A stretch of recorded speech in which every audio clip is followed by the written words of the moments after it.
नमस्कार, हरियाणा न्यूज देख रहे हैं आप। मैं हूं आपके साथ केशव कुमार। बीते एक साल से दिल्ली की सीमाओं पर चल रहे किसान आंदोलन को लेकर अब अटकलें लगाई जा रही हैं कि इस पर जल्द ही कोई बड़ा फैसला आ सकता है। कानून वापसी के बाद एक ही सवाल है कि ये आखिर आंदोलन कब समाप्त होगा। लेकिन जिस तरह से कल संयुक्त किसान मोर्चा ने आपात बैठक बुलाई है, उससे कई अटकलें और भी लगाई जा रही है। क्या है और किस तरह से है, आप ये रिपोर्ट देखिए, पूरे मुद्दे को समझिए, उसके बाद इस मुद्दे पर चर्चा करेंगे, क्योंकि चर्चा बहुत महत्वपूर्ण है।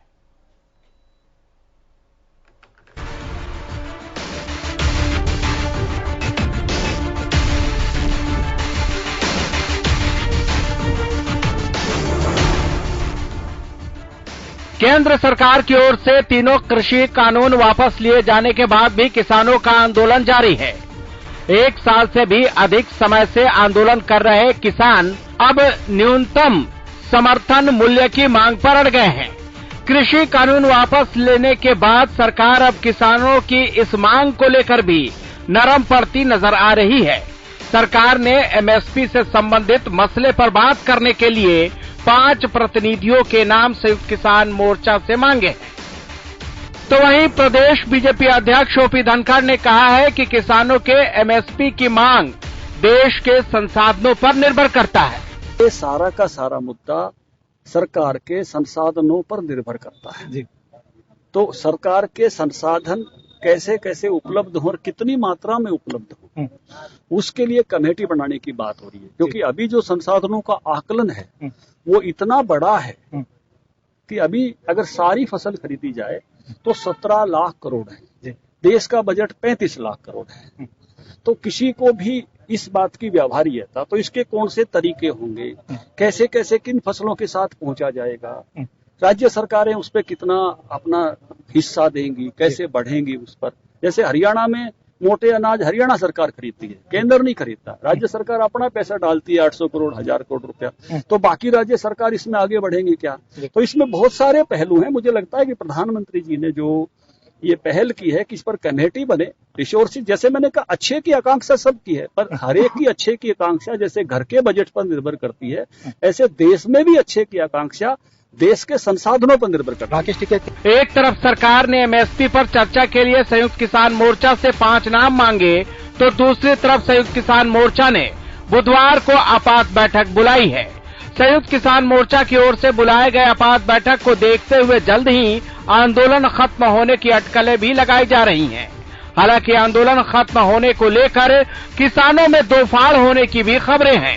कानून वापसी का बिल पास होने के बाद पंजाब के किसान जहां आंदोलन खत्म करने के पक्ष में हैं, तो चढ़ूनी ग्रुप आंदोलन जारी रखने के समर्थन में।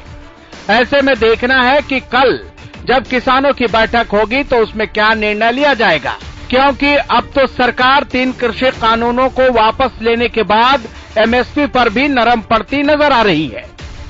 Bureau report, Haryana news. तो सवाल तो अब यही है कि आंदोलन आखिरकार कब खत्म होगा।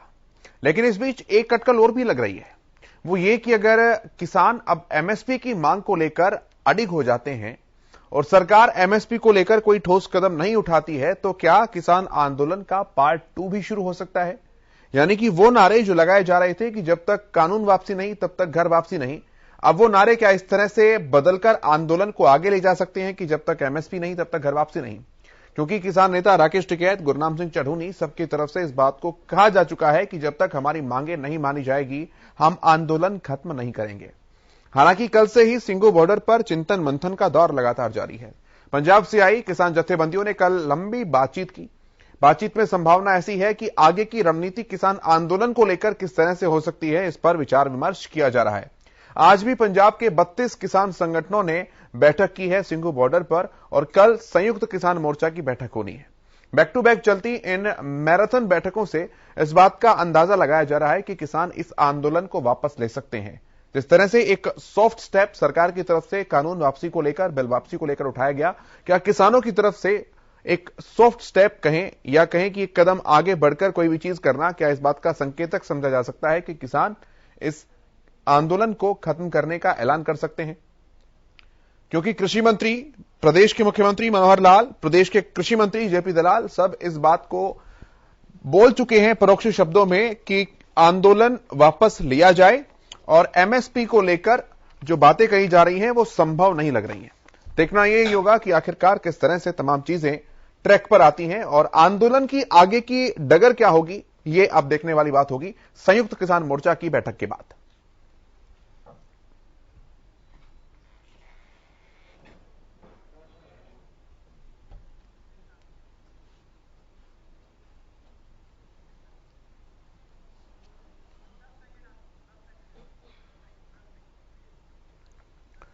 तो इसी मुद्दे पर हम आज बात करेंगे और यही हमारे आज के सवाल भी होंगे कि आखिरकार किसान आंदोलन की आगे की डगर क्या कुछ रहने वाली है, क्योंकि बाकी मांगों को लेकर क्या किसान नेता नर्म रुख अपना सकते हैं, क्योंकि संसद के दोनों सदनों में हमने देखा किस तरह से संसद का दोनों सदन जो हैं वो हंगामे की भेंट चढ़ते हुए दिखाई दे रहे हैं।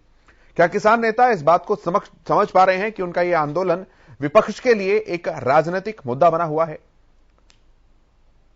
बात करेंगे इन तमाम सवालों पर।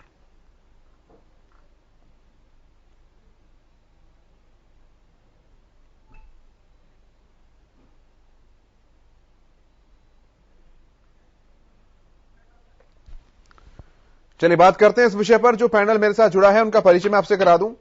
मेरे साथ स्टूडियो में इस वक्त किसान नेता पवन नेहरा जी मौजूद हैं, प्रोफेसर वीरेंद्र चौहान भाजपा के प्रवक्ता हमारे साथ हैं, रणबीर लोहान जी इंडियन नेशनल लोकदल के प्रवक्ता हमारे साथ हैं और अश्विनी शर्मा कांग्रेस के प्रवक्ता हमारे साथ हैं। आप सभी का बहुत स्वागत है हरियाणा न्यूज पर। नेहरा साहब, शुरुआत में आपसे ही करना चाहूंगा। कल पंजाब की आई जत्थेबंदियों की बैठक, आज पंजाब के 32 किसान संगठनों की बैठक और कल संयुक्त किसान मोर्चा की बैठक, क्या कुछ चल रहा है इस बैठक के अंदर? क्या वाकई कानून वापसी को, आंदोलन वापसी को लेकर कोई रूट मैप बनाया जा रहा है? देखिए, किसान जो अपनी मीटिंग कर रहे हैं वो इस बात पर विचार विमर्श कर रहे हैं कि किस हद तक हमें आंदोलन को आगे लेके जाना है। हमारी मांगे अभी पूरी नहीं हुई है, क्योंकि पहले दिन से आप देखते हैं, पहले दिन से हमने एमएसपी की डिमांड शुरू की थी और एमएसपी की डिमांड ना केवल आंदोलन के पहले दिन से, कई साल पहले से चली आ रही है। तो जब तक एमएसपी हमें नहीं मिल जाता हमारी पूरी मांगे, और क्योंकि कोई भी जब आंदोलन होता है तो उस आंदोलन के बाद का जो असर होता है, वो भी आंदोलन अगर सक्सेस होता है तो आंदोलन की वो सारी चीजें वापस ली जाती है, और आंदोलन फेल होता है तो लोगों को जेल में ठूस दिया जाता है। ये आपने पहले भी कई आंदोलनों में देखा होगा। तो आंदोलन जब हमारा सक्सेस हुआ है, हमारी मांगे मानी गई, तो पूरी मांगे मानी जाए ना। हमने पहले कहा था कि आंदोलन केवल और केवल 3 कानूनों के लिए नहीं था। 3 कानूनों को तो सिर्फ फेस में कर दिया गया मीडिया के माध्यम से, दूसरे माध्यम से, कि केवल 3 कानूनों के लिए है, जबकि ये भी था कि हमें एमएसपी भी चाहिए। नेहरा साहब, आपके आंदोलन का जो नारा था वो क्या था, मैं आपसे ही सुनना चाहूंगा। आंदोलन का नारा बिल्कुल सही था, लेकिन जब तक कानून पहले क्या था सर, पहले ये तो बताइए। जब तक कानून वापसी नहीं तब तक घर वापसी नहीं। बिल्कुल सही, ठीक है। और अब नारा क्या है? अब भी नारा वही है कि जब तक कानून वापसी नहीं, जब तक घर वापसी नहीं। कानून तो हो गई वापसी, कानून वापसी हो गए, केवल 3 कानून। अब उसके साथ में जो एडिटिव था हमारा, क्योंकि नारे में जरूरी नहीं है सब कुछ शामिल हो। सर, विज्ञान भवन के अंदर जब किसान नेताओं की पहली बैठक हुई थी उसमें केवल एक ही मुद्दा था। वो मुद्दा ये था कि जो आपके मुख्य बिंदु हैं, एमएसपी को लेकर गारंटी दी जाए, एपीएमसी एक्ट जो है इसे खत्म किया जाए, बिजली संशोधन विधेयक जो है उसे ठीक किया जाए, और ये मामला जो सिविल कोर्ट में, डिस्ट्रिक्ट कोर्ट में चल रहा है, इसे हाई कोर्ट, सुप्रीम कोर्ट तक ले जाने की बात कही जाए। अभी ऐसा था या नहीं था, पहले बताइए। बिल्कुल आपने आप कह रहे हैं कि हम शुरू से इसको लेकर चल रहे हैं। जब सरकार, एक बार मेरी बात तो सुनिए, जब सरकार मुद्दों पर बात करने पर आई तब आपने कहा कि पूरा जो कृषि कानून है उन्हीं को खत्म किया जाए। जब कृषि कानून को ही खत्म कर दिया, आप कह रहे हैं कि एमएसपी, तो सरकार भी तो सर ये बात पूछेगी ना कि अगर हम एमएसपी की गारंटी भी देते हैं तो क्या गारंटी है कि ये आंदोलन खत्म होगा? देखिए महोदय, आपने अभी खुद कहा कि जब हमारी पहली मीटिंग हुई थी विज्ञान भवन में, तब ये एमएसपी का मुद्दा वहां पर था। अगर ये एमएसपी का मुद्दा वहां पर था और सरकार इसको मानने को तैयार थी, तो आज उसमें क्या परेशानी है? आज उसको मान लीजिए। वो तो पहले ही मान चुके थे, 3 ये वापस कर दिए, तो हमने तो हमारी सारी मांगे मान ली जाएंगी इस हिसाब से। तो एमएसपी वापस कीजिए, जो भी एमएसपी देना है वो एमएसपी के हमें कानून दीजिए बना करके, और जो हमारे किसानों पर, हमारे भाइयों पर जो मुकदमे लगाए गए हैं उन मुकदमों को वापस लीजिए, सारे मुकदमे खारिज कीजिए। चौहान साहब, देखिए, कहां से शुरू हुए थे और कहां पर आकर क्या बोली बोल रहे हैं कथित आंदोलनकारियों के प्रतिनिधि, ये अपने आप को स्वयं बेनकाब करते आपके चैनल पर नजर आ रहे हैं। इन्होंने स्वीकार किया कि जब आंदोलन शुरू हुआ तो आंदोलन की जो मांग थी वो थी कानून वापसी तो घर वापसी। सीधी सपाट बात, अगर ये सीधी सपाट बात करने वाले सीधे लोग होते तो अब तक कानूनों की वापसी की घोषणा, फिर कैबिनेट में निर्णय, फिर संसद में उनकी वापसी की औपचारिक रूप से सारी प्रक्रिया, वैधानिक प्रक्रिया पूरी होने के बाद घोषणा हो जानी चाहिए थी कि हम घर जा रहे हैं, या चलिए अब आप लौट चलते हैं खेतों की तरफ, खलिहानों की तरफ। इनमें से जिन जिन के खेत हैं कम से कम उनको तो जाना ही चाहिए, जिनके नहीं है उनको भी कहीं ना कहीं काम में लगना चाहिए। यहाँ सिंघू बॉर्डर पर या दूसरे बॉर्डर्स पर करातों में, टेंटों में बैठे रहने का कोई बहाना अब इनके पास शेष नहीं बचा है। लेकिन पूरे का पूरा आंदोलन आपने देखा कि वो शब्दों के हेरफेर पर चलाते रहे, गुमराह करते रहे लोगों को, और गुमराह करके अपने आंदोलन को ये यहां तक खींच लाए कि देश की संसद द्वारा किसानों की बेहतरी के लिए जो कानून बनाए गए थे उन कानूनों को भी इन्होंने आत्मघाती बन करके चौहान साहब, ये आपको लगता नहीं है कि आप सुनिए, आपको लगता नहीं है कि आपकी ये बातें जो हैं वो आपस में कॉन्ट्राडिक्टरी हो जाती हैं? एक तरफ तो आप कह रहे हैं कि कथित आंदोलनकारी, और दूसरी तरफ आप कह रहे हैं कि हमने फिर कानूनों को वापस ले लिया। सर, अगर देश हित में थे तो फिर वापस क्यों लिए, और अगर भलाई के लिए वापस लिए तो फिर ये आंदोलनकारी कैसे हो गए? सर, रुकना पड़ेगा आपको। हमारी बात पहले दिन से शीशे की तरह साफ है। मैं फिर से दोहराऊंगा आपके चैनल पर, प्रधानमंत्री जी ने संसद में प्रधानमंत्री जी ने जिस दिन घोषणा की गुरु पर्व के दिन इन कानूनों को वापस लेने की, तो आपको ध्यान होगा उनके शब्द अगर आपने ध्यान से सुने, सारी देश दुनिया ने सुने, उन्होंने कहा कि हमने किसानों की बेहतरी के लिए कानून बनाए थे और देश हित में इनको वापस ले रहे हैं। तो इन दोनों चीजों में अंतर कहा, देश का अहित कहां हो रहा था? सर, देश यही तो जानना चाह रहा है कि देश का अहित कहां हो रहा था। अगर आपको सुनना तो पड़ेगा ना, आपने प्रश्न मुझसे किया, उत्तर देने का अधिकार मेरा ही है मेरे ख्याल से। क्योंकि उन कानूनों की आड़ में, आंदोलन की आड़ में बहुत सारे देश विरोधी तत्व वे सक्रिय लंबे समय से थे, और वे कई तरह के ऐसे संकट देश के लिए, समाज के लिए पैदा कर रहे थे। कहीं वो सांप्रदायिक रंग इस आंदोलन को देने में लगे हुए थे, कई तरह की ऐसे आयाम इससे जोड़ दिए थे उन्होंने। आपने देखा आज भी आप सोशल मीडिया को अगर कायदे से केशव देखेंगे तो खालिस्तानी और अलगाववादी तत्व इसको अपनी जीत बता रहे हैं। तो इस तरह के एलिमेंट राष्ट्रीय चौहान साहब, आप पहले इन किसानों को भी खालिस्तानी और आतंकवादी कहते रहे, पाकिस्तानी कहते रहे हैं। अपनी बारी में बोलना, मैं बता तो रहा हूं। तो ऐसे तत्व, मतलब भारतीय जनता पार्टी स्पष्ट रूप से हमेशा कहती है कि राष्ट्र प्रथम है, राष्ट्र सर्वोपरि है। अगर हमने आपके प्रश्न का उत्तर मैं दे दूं, अगर हम, ठीक है, मैं आगे बढ़ रहा हूं। मैं एक क्षण रुक जाइए प्रभु, आप मुझे बाधित करके आगे कैसे बढ़ जाएंगे? मैं ये कह रहा हूं कि हमने अगर किसी को खालिस्तानी कभी कहा तो आज भी कह रहे हैं और डंके की चोट पर कह रहे हैं, हम उसको खालिस्तानी। फिर आप खालिस्तानियों की बात क्यों मान लिया आपने? खालिस्तानियों का आंदोलन को क्यों स्वीकार किया आपने? ये केशव, अगर इन्होंने शो चलाना है तो इनको दे दीजिए कमान। आप मुझे आप बार इंसल्ट करते रहेंगे। नरेश साहब, आप नोट कर लीजिए, आपकी बारी आएगी तो आप बोलिएगा, मैं पूरा मौका दूंगा आपको भी सवाल पूछने का। ठीक है, जल्दी से खत्म कीजिए सर, मैं आगे बढ़ रहा हूं। फिर शर्मा जी के पास आ रहा हूं मैं। जो देश से अलगाव की बात करेगा, जो खालिस्तानियों की भाषा बोलेगा केशव, उसको हम और क्या कहेंगे, उसको खालिस्तानी ही तो कहेंगे। जो सिंघू बॉर्डर पर या दिल्ली के किसी दूसरे बॉर्डर पर टेंट लगाकर, बैनर लेकर, पट्टियां लेकर जेलों में बंद नक्सलवादियों को छोड़ने की मांग करेगा, उसको नक्सलवादी नहीं कहेंगे तो क्या कहेंगे? ठीक है, ये इसमें कतई कोई दो राय नहीं हो सकती इस मामले में, कतई। ठीक है चौहान साहब, मैं अश्वनी जी के पास आ रहा हूं। अश्वनी जी, आप अपनी बात रख सकते हैं, आप सवालों का जवाब भी दे सकते हैं, लेकिन एक एडिशन में मेरा सवाल इस बात को भी लेकर है सर, ये संसद में जो विपक्ष का रवैया है, चर्चा नहीं होने देना, सदन को बाधित करना, तमाम तरह की प्रक्रियाएं, किसान के मन में यह बात आ रही है कि भाई मुद्दा किसानों का है, किसान के सरोकारों से जुड़ा हुआ है, तो कम से कम बातचीत तो उस पर हो जाए। बातचीत करने में भी कहां दिक्कत आ रही है सदन में, संसद में? महोदय, मैं आपकी बात से पूरी तरह सहमत हूं, पर मैं आपसे और हमारे भारतीय जनता पार्टी के उन मित्रों से पूछना चाहता हूं, उन तथाकथित हुक्मरानों से ये पूछना चाहता हूं कि जब उस वैश्विक महामारी की काली अंधियारी रात में जिस प्रकार तुगलकी ढंग से भारतवर्ष के अन्नदाता के ऊपर ये 3 काले कृषि कानून मोदी सरकार के द्वारा थोपे गए, जब क्या विपक्ष या इन किसान नेताओं के समक्ष ऐसी बात रखी गई? क्या इनकी राय जानी गई सरकार के द्वारा? क्या चर्चा की गई?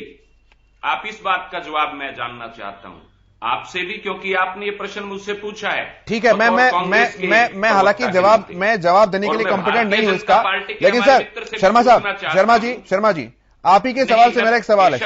शर्मा जी सुनिए तो सही। शर्मा जी आप बड़ी अलंकृत भाषा का इस्तेमाल कर रहे हैं, बड़ी अच्छी है, ये सुनने में बड़ी अच्छी लगती है, काली अंधियारी रात में चोर दरवाजे से। लेकिन आप ये बताइए कि संविधान के अंदर ही प्रावधान है ना कि अध्यादेश लेकर आए जा सकते हैं? पहली बार 2019 के अंदर तो नहीं लेकर आए गए अध्यादेश? नहीं, अध्यादेश लेकर आए जा सकते हैं, तो जब अध्यादेश लेकर आए तब चर्चा क्यों नहीं की गई? चलिए ठीक है शर्मा जी आप अनुभवी नेता हैं, सबसे पुरानी पार्टी के नेता हैं। अध्यादेश जब लेकर आए जाते हैं तो चर्चा संभव है, क्योंकि अध्यादेश लेकर ही तभी आए जाते हैं जब सदन नहीं चल रहा होता। सर, जब सदन नहीं चल रहा तो चर्चा कहां से करेंगे? अरे जनाब, जब अध्यादेश लाने का मन मोदी सरकार ने बनाया, उससे पहले क्या विपक्षी नेताओं से, विपक्षी पार्टियों से, विपक्षी दलों से और उन किसान संगठनों से चर्चा करना उचित नहीं समझा? उसे सर्वदलीय बैठक बोलिए सर, आप सर्वदलीय बैठक बोलिए। आप ये आरोप लगाइए कि ऑल पार्टी मीटिंग नहीं की है। सर्वदलीय भी कही जा सकती है, हम नहीं, सर्वदलीय ही कहनी चाहिए, सर्वदलीय भी कही जा सकती है। क्या है? नहीं की ना, ये थोपने का कार्य किया ना सरकार ने। तो अब अगर मान लो कांग्रेस के नेताओं ने, हमारी पार्टी ने या दूसरे दलों ने इसका विरोध किया, चर्चा में भाग नहीं लिया, चर्चा नहीं होने दी, तो ये मैं बिल्कुल सहमत हूं इस बात से। जब चर्चा क्यों नहीं की इन लोगों ने? ये तो मतलब तब चर्चा नहीं हुई तो अब भी नहीं होगी से पहले। और मैं एक बात और स्पष्ट कर देना चाहता हूं, महोदय, कि ये आजाद हिंदुस्तान का सबसे बड़ा आंदोलन, ये सबसे बड़ा किसान आंदोलन हमारे अन्नदाता का चला, और इस अन्नदाता के इस आंदोलन में कांग्रेस पार्टी पहले भी इनके साथ खड़ी थी, हमारे देश के किसान के साथ खड़ी थी, आज भी खड़ी है। ठीक है, चाहे वो लड़ाई अगर ये किसान नेताओं पर, इनके संयुक्त मोर्चा पर, इनके संगठनों पर ये निर्भर करता है। एमएसपी की जहां तक बात है, ये बात पहले भी चली थी। ठीक है, 3 काले कृषि कानून मोदी सरकार ने इन किसान आंदोलन के दबाव में आकर वापस लेने का इन्होंने जो निर्णय लिया है, उसके बावजूद भी मैं समझता हूं कि एमएसपी की जो मांग है बड़ी जरूरी है और लंबी पड़ी है। ठीक है सर, मैं रणवीर जी के पास आता हूं, फिर सवालों का जवाब दूंगा। चौहान साहब में आऊंगा, लेकिन उससे पहले मैं लोहान साहब के पास आ रहा हूं। उनकी एक बार भी बारी नहीं आई है और मैं अभी तो इनिशियल कमेंट ले रहा हूं, सवालों का जवाब आप लोगों को ही देना है। रणवीर जी, क्या कुछ मानते हैं आप पूरे परिदृश्य को लेकर अभी तक जो चल रहा है? देखिए सर, मैं तो सिर्फ एक ही बात कहूंगा कि जैसे मैंने भारतीय जनता पार्टी के मेरे भाई की अभी बात सुनी कि वो शराबी थे, पाकिस्तानी थे, मैं आज भी कह रहा हूं कि वो ये थे। मुझे तो यही नहीं समझ में आ रही कि भाई आप लोगों ने, जैसे अभी कांग्रेस के नेताजी कह रहे थे कि भाई जब इन्होंने कानून लेके आए तब कोई चर्चा नहीं हुई, ना विपक्ष से ना किसी किसान नेता से।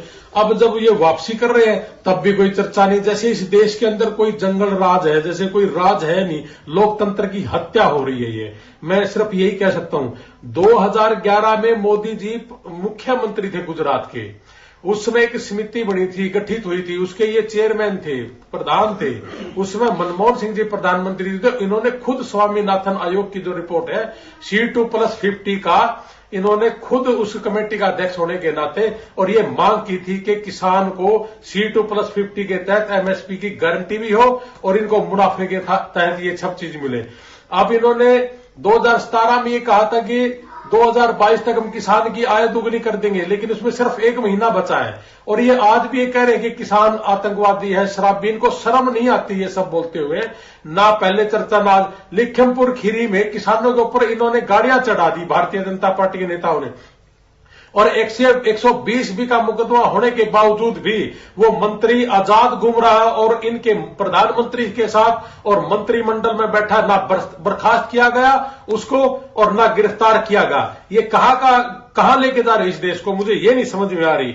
और जैसे दूसरी बात कह रहे कि एमएसपी की गारंटी, देखिए सर एमएसपी की गारंटी आज भी अगर ये कहते कि एमएसपी दे दिया, लेकिन 23 फसलें ऐसी है जो एमएसपी पे नहीं बिकती और किसान को मारा जा रहा है। व्यापारी जो बड़े व्यापारी लोग हैं वो एमएसपी पे नहीं खरीदते।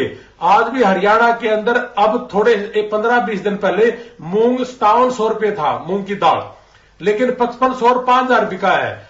बाजरा 1100-1200 बिका है, 2250 था। मूंगफली 45 रुपए बिक रही है। मैं कह रहा हूं कि 17 राज्य ऐसे हैं इस देश के अंदर जिसमें किसान एमएसपी से काफी नीचे अपनी फसल बेचने पे मजबूर है। आज टमाटर 120 रुपए किलो है, जब फसल आती है किसान की तो रुपया और 2 रुपए किलो बिकता है, तो क्यों नहीं होनी चाहिए एमएसपी की गारंटी? ठीक है, मैं जवाब लेता हूं इन सवालों के। चौहान साहब। केशव, बार बार जो हमारे मित्र यहाँ अलग अलग पार्टियों को रिप्रेजेंट करने के लिए बैठे हैं, वे खालिस्तानियों को खालिस्तानी न कहने की वकालत करते हैं, नक्सलवादियों को नक्सलवादी न कहने की वकालत करते हैं और आड़ लेना चाहते हैं किसान आंदोलन की। इस मामले की संवेदनशीलता अगर इनको समझ में नहीं आ रही तो मुझे कहना पड़ेगा, असल पर पत्थर पड़े हुए हैं।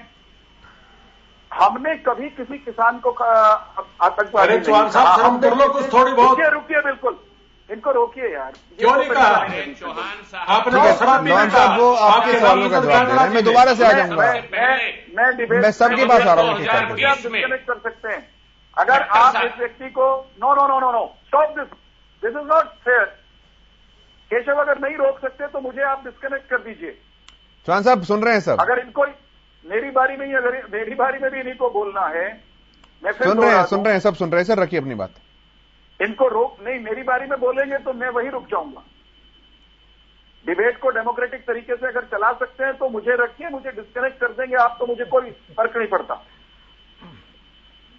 हमने कभी किसी जेन्युइन किसान को आतंकवादी नहीं कहा, खालिस्तानी नहीं कहा, लेकिन केशव जो खालिस्तान की बात करेगा उसको खालिस्तानी कहने से रोकने वाले कौन लोग हैं?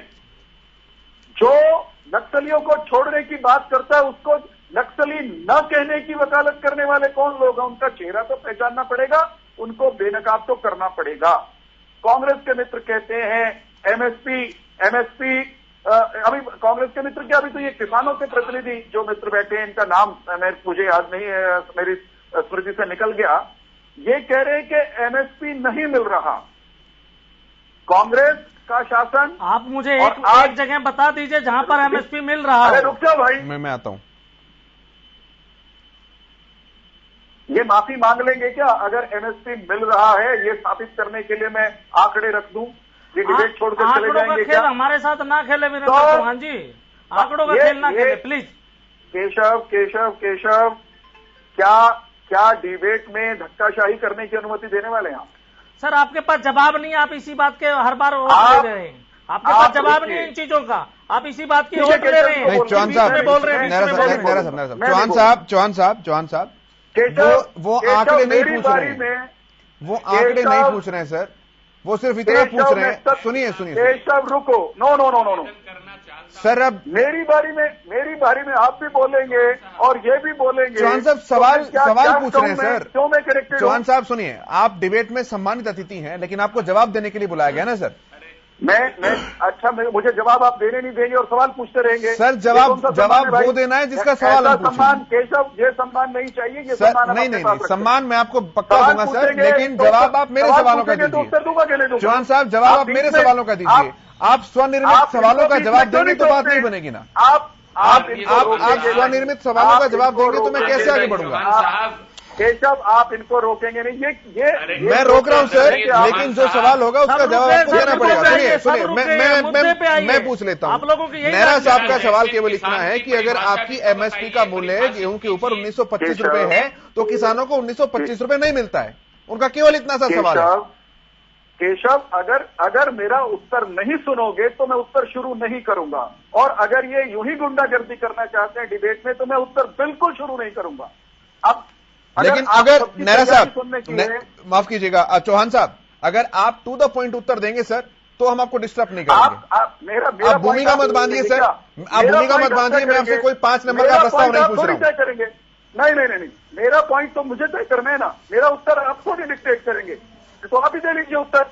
सर आप भूमिका क्यों बना रहे हैं? मैं आपसे एमएसपी पूछ रहा हूं, आप खालिस्तान लेकर आ रहे हैं। मैं आपसे कुछ और पूछ रहा हूं, आप उसमें खालिस्तान लेकर आ रहे हैं। मेरा सवाल यह है 1925 में मिलना चाहिए, 1925 नहीं मिलता है। आपके पास जवाब है इस बात का? केशव, सुनने की हिम्मत है क्या? सर जवाब देंगे, वो सुनने की हिम्मत है। सुनने की हिम्मत है क्या? सिर्फ जवाब सुनने की हिम्मत है, सिर्फ जवाब सुनने की हिम्मत है सर। भाई मैं बोलूंगा नहीं, मुझे आप चौहान साहब परिभाषित करें, इनके पास जवाब ही नहीं है। परिभाषा भी बताएं हमें। आप लोग सवालों से हमेशा यूं ही भागते रहे चौहान साहब, पूरी बीजेपी पार्टी यूं ही भागती रही, आपके प्रवक्ता नहीं टिक पाते हैं, इसलिए आप इस तरह के हथकंडे अपनाते हैं। आप जवाब नहीं दे सकते, आप एमएसपी पे आइए। आप ही नहीं, आपका कोई भी प्रवक्ता जवाब नहीं दे सकता। कहाँ है एमएसपी? हरियाणा में कहाँ है एमएसपी?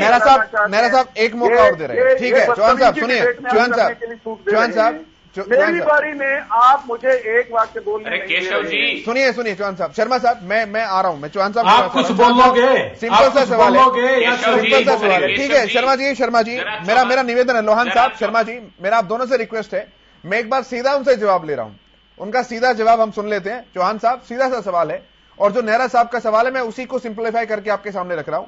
अगर सरकार आंकड़ों में 1925 रुपए तय करती है तो किसानों को 1925 रुपए नहीं मिलता है, केवल इतना सवाल है, इसका जवाब। केशव, सरकार अगर 1925 रुपए तय करती है तो 1925 रुपए ही मिलता है। आप धरातल पर जाकर देखेंगे, आंकड़े तथ्य ये साबित करते हैं कि भारतीय जनता पार्टी की सरकार बनने के बाद देश में पहले जिस तरह से एमएसपी मिल रहा था उससे बेहतर ढंग से एमएसपी मिलना शुरू हुआ। हमने स्वामीनाथन आयोग की सिफारिश के अनुसार लागत से 1.5 गुना समर्थन मूल्य देना शुरू किया। हमने पहले जितनी फसलों पर एमएसपी मिलता था उनसे अधिक फसलों पर एमएसपी देना शुरू किया। हमने ठीक है चौहान साहब, मैं एग्री करता हूं, बीच में मत बोलिए, मैं एग्री कर रहा हूं। सुनिए तो सही, मैं एग्री कर रहा हूं आपकी बात से, मैं आपकी बात से एग्री कर रहा हूं। लेकिन अगर आप एमएसपी दे रहे हैं किसानों को तो एमएसपी की गारंटी देने में कहां दिक्कत है सर? फिर भाई सुन तो लीजिए, पूरी तो करने देंगे बात मुझे। हम एमएसपी दे रहे हैं, पहले से बेहतर दे रहे हैं और अधिक फसलों का दे रहे हैं। मेरा सवाल तो सिर्फ इतना सा है, कांग्रेस के मित्र ये बता दें कि वे कई दशक तक सत्ता में थे, उन्होंने लागत से 1.5 गुना समर्थन मूल्य कौन से साल में दिया था, ये भी बता दें कि ठीक है मैं जवाब ले लेता हूं। मैं पहले नेहरा साहब के पास आ रहा हूं, फिर मैं अश्विनी जी के पास आऊंगा। मैं अब नेहरा साहब के पास आ रहा हूं, फिर मैं अश्विनी जी के पास आऊंगा। नेहरा साहब, पहली बात तो सबसे पहले चौहान साहब, किसी भी फसल का आप ये कहीं नहीं दिखा सकते हैं कि एमएसपी मिल रहा है। और दूसरी बात, हम एमएसपी मांग रहे हैं मिनिमम से नीचे क्या होगा। तीसरी बात, आप जिसकी वोट लेते हैं कि विपक्ष की पार्टियों ने नहीं दिया, कांग्रेस ने नहीं दिया। अरे सर उन्होंने नहीं दिया तभी तो आपको बिठाया था, और आपने क्या किया? आपने हमारा गला काट दिया। वो तो पैर काट रहे थे, आपने गला काट दिया। हमने दिया बेहतर दिया, और नहीं बोल रहे हैं। आप बताइए ना मुझे, आप मेरे साथ चलिए, आप मुझे बताइए कितना बाजरा खरीदा गया। आप मुझे बताएं कितना बाजरा खरीदा आप लोगों ने, किस एमएसपी पे खरीदा और कहाँ बिका? केशव रोको, मैं उत्तर दूंगा। आप पहले मुझे बताइए कौन सी मंडी में आपने एमएसपी करना है, मैं देता हूं आपको, मेरे साथ चलिए मंडी में। ठीक है चौहान साहब आप नोट कर लीजिए, आपकी बारी आएगी तो आप उत्तर दीजिएगा। मैं शर्मा जी के पास आ रहा हूं, उनका भी सवाल ले लेते हैं। शर्मा जी। केशव जी, पहले तो मैं आदरणीय मेरे बड़े भाई चौहान साहब से ये जानना चाहता हूं कि कृपया, उन्होंने अभी कुछ देर पूर्व कहा था कि जेन्युइन किसान, तो वो इसे परिभाषित करे कि वो जेन्युइन किसान किसे कहते हैं, किसे मानते हैं। सर्टिफिकेट लेगा वो जेन्युइन होगा सर, पहली बात। दूसरी बात, हाँ वो जेन्युइन हो। दूसरी, अरे जो इनसे सर्टिफिकेट लेके आएगा, जो इनकी दलाली करेगा वो जेन्युइन किसान है। बाकी जो आंदोलन करता है, जो अपना हक मांगेगा, वो सब खालिस्तानी है, वो सब पाकिस्तानी है, वो सब गद्दार हैं, पंछी लोग हैं। अरे केशव जी, गुमराह करने वाले लोग हैं। आपने क्यों नहीं समझा लिया? सरकार आपकी थी, सारे एजेंडे आपके पास है, सरकार आपके पास थी, न्यूज चैनल आपके पास है, मीडिया आपके पास था, आपने क्यों नहीं समझा लिया? अगर हम गुमराह करने वाले हैं तो मीडिया को क्यों बीच में घसीट लेते हैं आप जब भी आप दोनों की क्यों बात नहीं आती है? समझाया आपने? आपने क्यों नहीं समझाया? आपके पास पूरी सरकार, आपके पास पूरा सिस्टम था, आप क्यों नहीं समझा पाए? इनके पास अगर हम बरगलाने वाले लोग हैं तो आपने क्यों नहीं समझाया? सुनो ना, आपके पास नेताओं की कमी है क्या? आपके पास प्रवक्ताओं की कमी है क्या? जमीन है अरे आपके नाम चौहान कहीं साहब, खेती करते हो? क्यों नहीं करता? खेती करता हूँ, खेती करता हूँ मैं। अभी तक मेरे नाम जमीन की जरूरत नहीं, मेरे बाप के नाम अब तक जमीन है। हर किसान की खेत खाते में गया है केशव। लागत से 1.5 गुना समर्थन मूल्य चौहान धान साहब, का, गेहूं का, इन सब ने लिया आप है। मुझे बताएं वीरेंद्र चौहान जी, धान पर कितनी लागत आती है? केशव जी, आप मुझे धान पर कितनी लागत आती ठीक है? है सर, ठीक है ठीक है ठीक है, मेरा साहब चौहान साहब, आप देख शर्मा जी अपनी बात रख रहे हैं अरे अब केशव जी, आप लोग ठीक है चौहान साहब, आपकी बारी आएगी, मैं दोबारा बात कर लूंगा आपसे। सवाल सुनिए, शर्मा जी अपनी बात रख रहे हैं। लोग हैं केशव जी, हो गया उसकी खाना भरने ठीक है वाले अश्विनी लोग जी, हैं। केशव अश्विनी जी जी अपनी बात रख रहे हैं। वीरेंद्र जी, चुप कराए। वीरेंद्र जी मैं आता हूं सर, मैं दोबारा आऊंगा आपके पास। अभी शर्मा जी अपनी बात रख रहे हैं। अश्विनी शर्मा जी। चौहान साहब, केशव जी जरा चौहान साहब को कहिए कि वो हमें भी बोलने का मौका दें, हमारी बात को धैर्य से सुने। हम इनकी बात भी धैर्य से सुन रहे थे। देखिए, स्वतंत्र भारत में ये पहली सबसे बड़े झूठे और जुमलेबाज लोग हैं ये सिर्फ, अरे सुनिए तो जरा भाई साहब, कानून क्यों नहीं बनाया? चौहान साहब सुनिए जरा, हमारे जब अरे केशव जी ने चुप करवाएंगे क्या प्लीज? चौहान साहब, तो मैं मेरी बात रख सकूं, केशव, मैं मेरी पूछ रहा हूं, बात इन्हें चुप कराएंगे मैं क्या? पूछ रहा हूं सर, मैं पूछ रहा हूं सर उनसे, मैं पूछ रहा हूं, मुझे पूछने तो दीजिए आप, मैं सब पूछूंगा उनसे सर, मैं सब पूछूंगा उनसे, मैं सब पूछूंगा उनसे। आप सुनिए तो सही चौहान साहब, सुनिए आप प्लीज। हमको उपदेश देने से पहले ठीक है, मैं पूछूंगा उनसे, आपने मैं पूछूंगा उनसे, उनको कुछ बोलने तो दीजिए सर, धैर्य से सुनिए, उनको कुछ बोलने दीजिए, तभी तो मैं पूछूंगा। मुझे कहते हैं उत्तर नहीं है। आप बताइए क्यों नहीं बनाया आपने? मैं पूछ रहा हूँ चौहान साहब, सुनिए शर्मा जी। ये नरेंद्र मोदी जी ने, आदरणीय नरेंद्र मोदी जी ने ये कहा था कि मैं किसान की आय को 2022 तक दोगुना करने का काम करूंगा। अपनी बात क्यों नहीं करते? हम पूछना चाहते हैं, अपनी बात क्यों नहीं करते? राहुल गांधी की बात कर लीजिए, राजीव गांधी की बात कर लीजिए, मनमोहन सिंह की बात कर लीजिए। क्या किया किसान के लिए? बिल्कुल हमारे वक्त में क्या किया मनमोहन किसान सिंह के जी लिए? का अनपढ़ गंवार लोग मुकाबला नहीं कर आत्महत्या की सकते। आपके मनमोहन सिंह इस विश्व के मान जाने वाले अर्थशास्त्री हैं। समय में कोई किसान आत्महत्या नहीं कर रहा, आप व्यक्त नहीं कर सकते। मनमोहन सिंह जी इस विश्व के जाने माने और अर्थशास्त्री इन्होंने हैं। कुछ नहीं किया, इसीलिए सत्ता से बाहर बिठाए थे ना। आपने क्या किया, आप उस पर बात करें सर। ये चौहान साहब, ये सत्ता से बाहर बिठा रखे हमने, और यही समय रहा तो आपको भी सत्ता से बाहर बिठाएंगे। ऐसे ही करते रहे, आपको भी सत्ता से बाहर बिठाएंगे। अरे चौहान मैं साहब, तो बता रहा हूँ हमने क्या किया। इनसे हिसाब मांगने इनसे भी हिसाब लिया जा रहा है, इनसे भी हिसाब लिया जाएगा। हिसाब मांगने की हिम्मत नहीं है। हमें हिम्मत थी, हमने बाहर बिठा दिया। अब सरकार में आता सवाल आपसे पूछा जाएगा, आप दीजिए जवाब। हम तो कि मोदी जी ने कहा 2022 में जो विपक्ष इतना कमजोर है, तभी तो आप बेलगाम हो गए हैं। अभी तो आप बेलगाम हो गए, तभी तो किसान को उसके रोड पे बैठना पड़ा 1 साल तक। 700 किसानों ने शहादत दी और आप उनके प्रति एक संवेदना का शब्द नहीं बोल सके। आप उनको आदमी पाकिस्तानी, अफगानिस्तानी, पता नहीं क्या क्या कहते हैं, तालिबानी, पता नहीं क्या क्या शब्द इस्तेमाल करते हैं उनके लिए। आपको शर्म आनी चाहिए। इस देश का अन्नदाता है वो, किसी का दिया हुआ खाते हैं आप। मत बचाइए गंदे लोगों को, घटिया देश विरोधी लोगों का बचाव मत करिए। अपना हक मांगने वाला हर एक आदमी आपको देश विरोधी लगता है। अपना हक मांगने वाला हर आदमी आपको देश विरोधी लगता है वीरेंद्र जी। किसानी का ओढ़ना आतंकवादियों के कंधे पर मत डालिए, उनको मत पहनाइए। किसान अपनी लड़ाई खुद लड़ना जानता है, उसे किसी की मदद की जरूरत नहीं है। किसान अपनी लड़ाई खुद लड़ना जानता है। नक्सली को नक्सली कहिए, आप नक्सलियों को नक्सली कहिए ना, किसानों को नक्सली क्यों कहते हैं? आप किसानों को नक्सली क्यों कहते हैं? किसानों को क्यों कहते हैं आप खालिस्तानी कह पाए? और अगर हम थे तो आपने हमें फांसी चढ़ा दिया होता। नक्सली, जिन्होंने खालिस्तान की बात की, आपको मवाली और गुंडा कहने का काम करते हैं हमारे बड़े किसानों ने सबका खंडन किया है, सबका खंडन किया। मेरा साहब एक बार आपको शर्म आनी चाहिए। चौहान साहब मेरा सवाल है सर आपसे। तो उनको आनी चाहिए। चौहान साहब मेरा सवाल है आपसे। चौहान साहब मेरा सवाल है आपसे। शर्मा जी मैं आ रहा हूँ, शर्मा जी सुन लेते हैं एक बार। चौहान साहब मेरा सवाल है आपसे। सर आप बड़े गाजे बाजे के साथ बता रहे हैं, आप मुझे, मैं आ रहा हूं सर, शर्मा जी मैं आ रहा हूं आपके पास, मैं आऊंगा आपके पास भी। मेरी बात प्लीज। ठीक है, अपनी बात आप पूरी कीजिए, फिर मैं चौहान साहब के पास आ रहा हूं। आंकड़ों की जादूगरी की बात ये जिस प्रकार से रखते, हाँ चौहान साहब भी तो सुने ना, इनके पास किसी बात का जवाब नहीं है। हमने जब इस देश में कांग्रेस पार्टी सत्तासीन थी, मैं चौहान साहब ने पूछना चाहता हूं कि क्या आजाद भारत में कांग्रेस थी या किसी अन्य दल का जब सरकार थी इस देश में, तो इतना बड़ा आंदोलन किसानों का 1 वर्ष तक चला कभी? आप बताइए, चला तो कब चला? 700 किसानों की हत्यारी सरकार है ये मोदी सरकार, 700 किसानों की हत्यारी सरकार है मोदी सरकार। और अगर आप इन्हें आतंकवादी, माओवादी, गुंडा और मवाली कहते हैं आज भी, आप इन्हें किसान नहीं मानते, इस आंदोलन को किसानों का आंदोलन नहीं मानते, तो फिर आपने किस दबाव में, किस षड्यंत्र के तहत आपने ये वापस लिए? न सुनना है न समझना है, पूछना चाहते हैं कि फिर ये काले का कृषि कानून वापस क्यों लिए फिर आपने?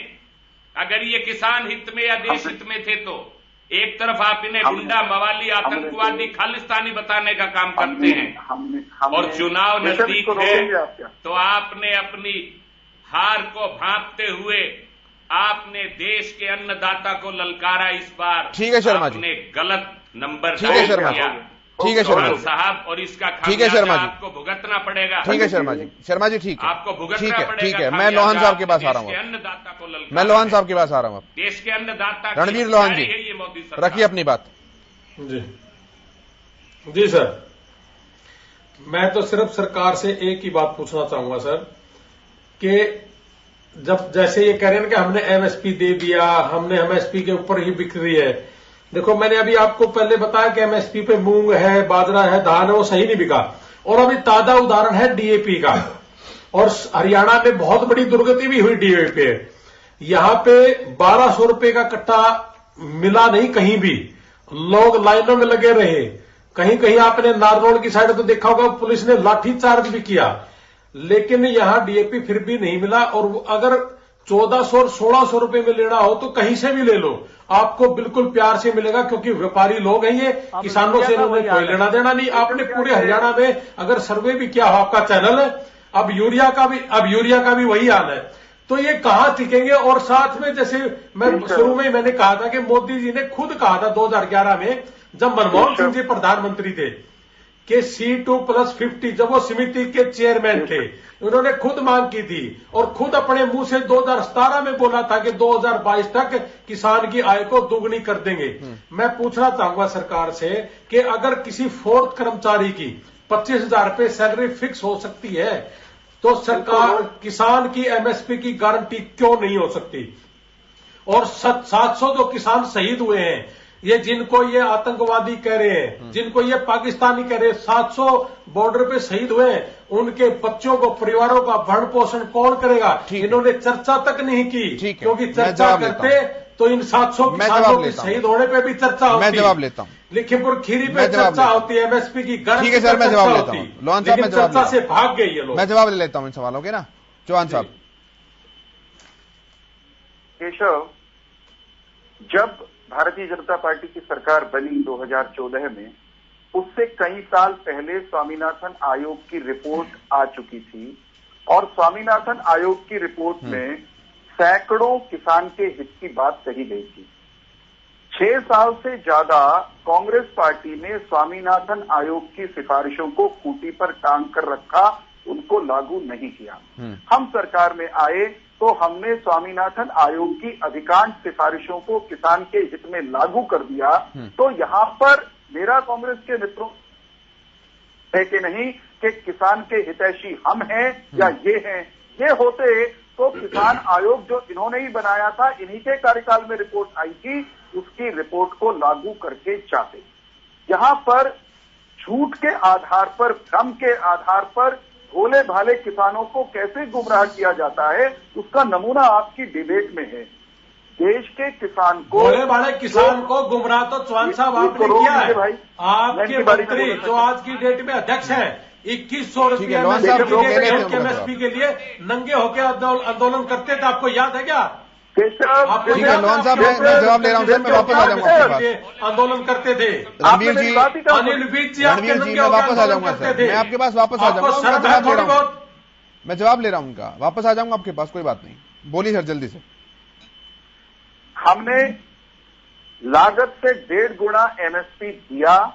जहां टेलीविजन पर बैठकर इतने बड़े झूठे और फरेबी लोग हैं, ये कह देते हैं कि एमएसपी नहीं मिलता, एमएसपी नहीं मिल रहा। अरे आपसे भी बड़े, ऐसे लोग हैं ये, आपसे भी बड़े ऐसे लोग हैं। सवाल कर ले आज, रोको यार इनको। अरे विश्व के सबसे बड़े झूठे जुमलेबाज और शांताराम का रिकॉर्ड आपकी झूठ, शर्मा जी, आपकी झूठ शर्मा जी, अच्छा नहीं लगता, मैं ऑडियो डाउन करके, मैं ऑडियो डाउन बहुत ज्यादा इंटरप्शन हो रहा है। केशव जी इनको सबको पूरा मौका दे रहा हूँ, ये झूठा है, बिना किसी इंटरप्शन के पूरा मौका दे रहा हूँ सबको सर। छाछ बोले सब इतनी बकवास सुनने के लिए नहीं बैठे हम। वो छालनी जिसमें शर्मा जी, इनको वाहियात बकवास करने से रोक सकते हैं तो ठीक है। किसान के साथ धोखा करके शर्मा जी, और टीवी पे आपकी वाहियात बात सुने हम।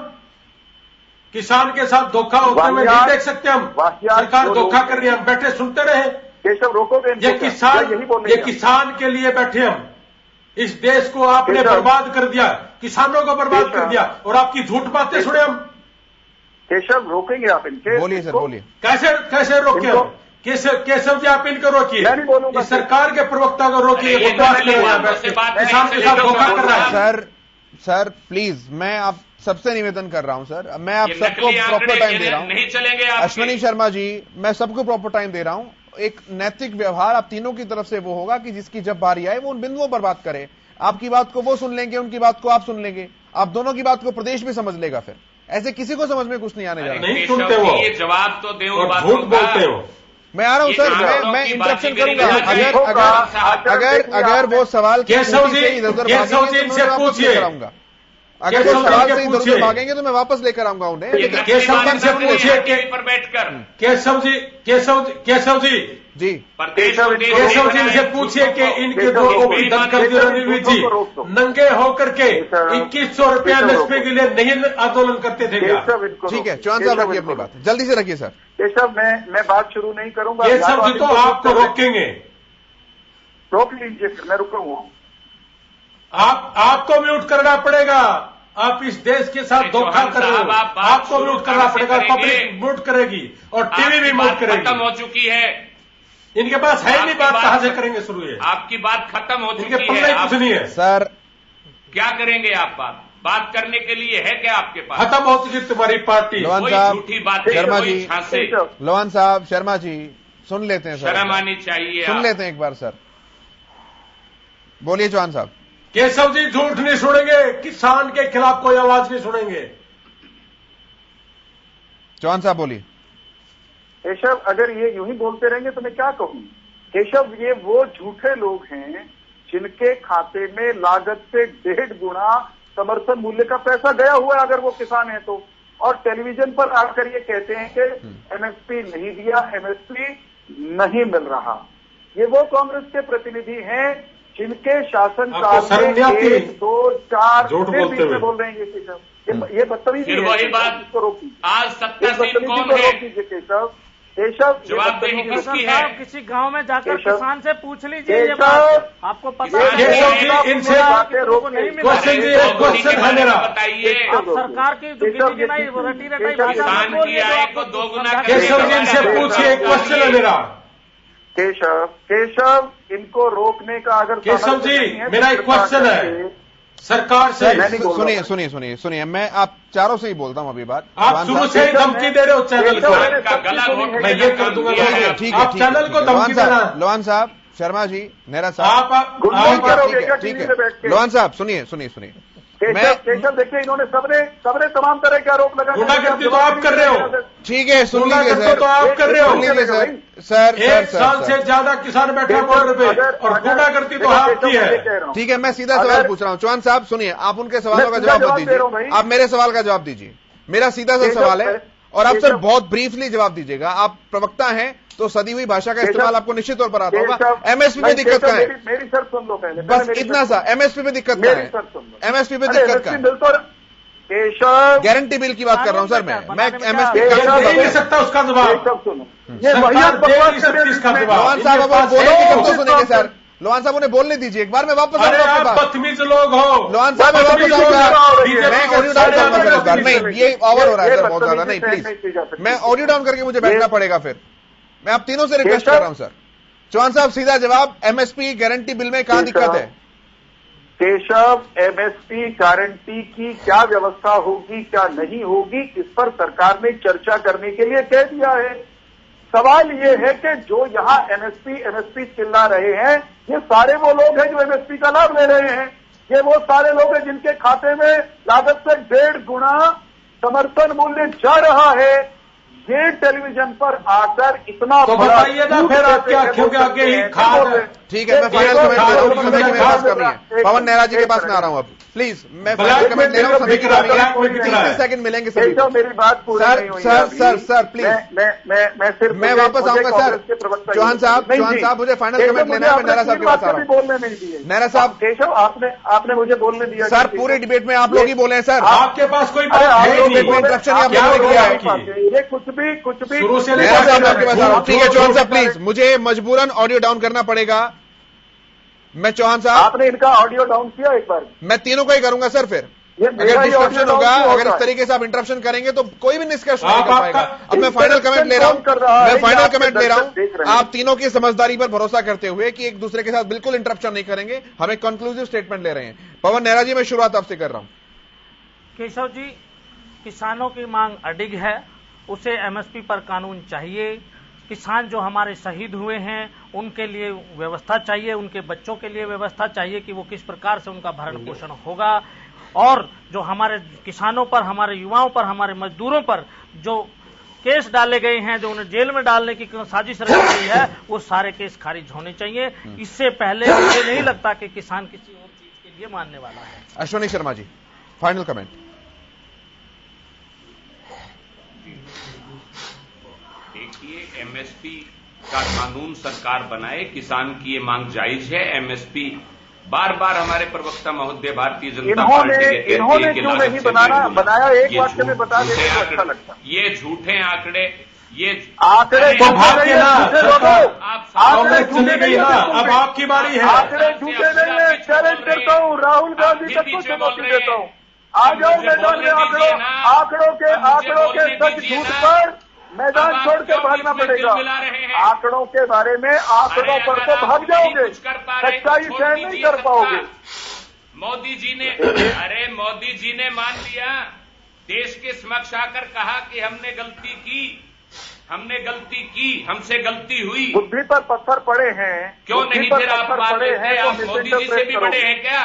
अरे आप मोदी जी से भी बड़े हैं क्या? किसान के नाम पर, अरे 2022 में दोगुनी किसान की आय दोगुनी करने के बारे में क्या पग उठाए? किसान के नाम पर आप बताइए। पत्थर ही घेरना चाहते हैं। ठीक है सर, वाली राजनीति। चौहान साहब फाइनल कमेंट जल्दी से। चौहान साहब फाइनल कमेंट, बाकी का ऑडियो डाउन प्लीज। जिसको मैं बोल रहा हूं केवल उसी का ऑडियो रहेगा। चौहान साहब जल्दी से फाइनल कमेंट आप, केवल 20 सेकंड के अंदर। केशव, किसान आंदोलन कभी का समाप्त हो गया होता अगर ये राजनीति करने वाले, किसानों की लाशों पर सियासत करने वाले राजनीतिक भेड़िए, खास तौर पर कांग्रेसी और वामपंथी, ठीक है, षड्यंत्र नहीं करते। ठीक है चौहान साहब। रणवीर जी फाइनल कमेंट।